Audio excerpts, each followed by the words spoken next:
Aba, nagbalik. Nagbalik mo masyal sa Tagaytay.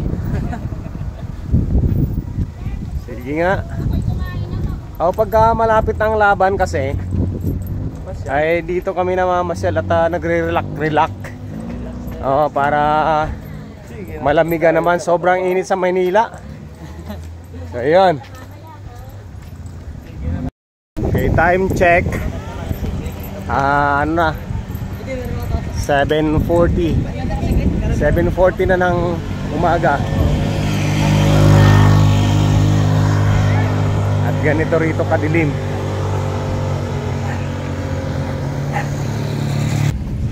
Dito naman ay pipila tayo sa entrance. Magbabayad tayo ng itnip bawat tao bago tayo makapasok ng tuluyan dito sa People's Park, Palace in the Sky, Tagaytay City. So ayan po, nakapag-bayad na tayo at tuloy-tuloy na tayong papasok dito sa People's Park. Ayan po. So makikita nyo, mag-alas 8 ng umaga rito, pero napakadilim pa ng paligid dahil sa makapal na ulap at hamog.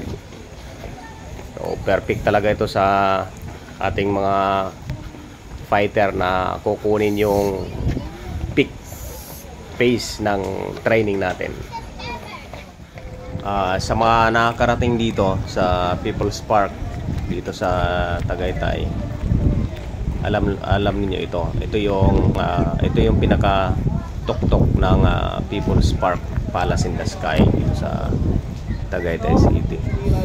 So part ng road work natin, training, ay sinusurvey namin yung area.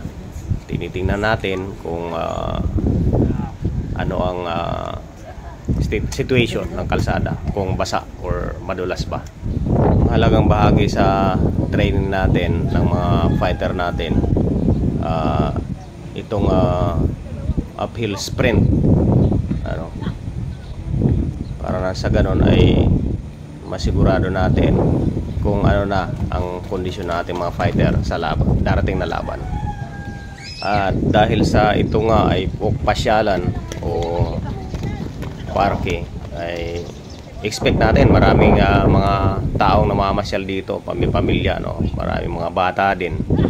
Kaya tinitiyak natin na yung tinatakbo ng ating mga fighter ay napaalahanan yung mga tao. Kaya naman ay naglagay tayo ng mga tao doon sa starting line at saka sa gilid na nagsisilbing tagapagpaalala sa mga namamasyal na kung maaari ay bigyang daan din naman yung ating mga athlete na uphill sprint.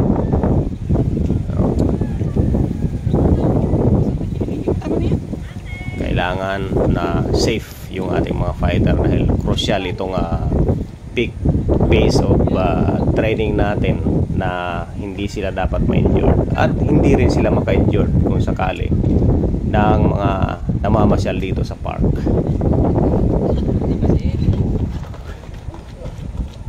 Kaya po may mga teammates talaga tayo na ilagay na siyang sisilbing tagapagpaalala sa mga tao na namamasyal dito sa park.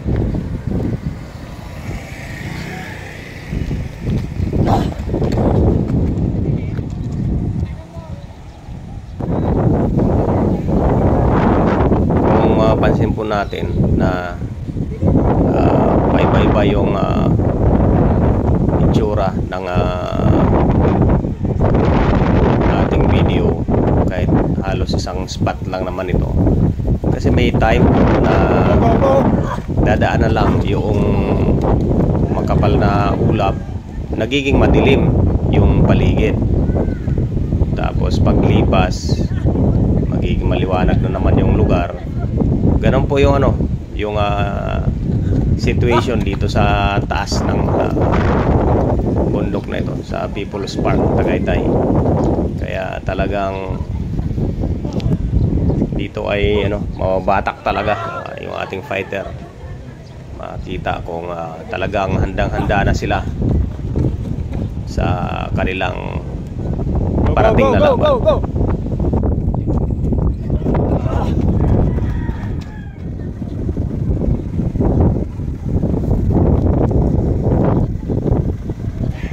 Yan.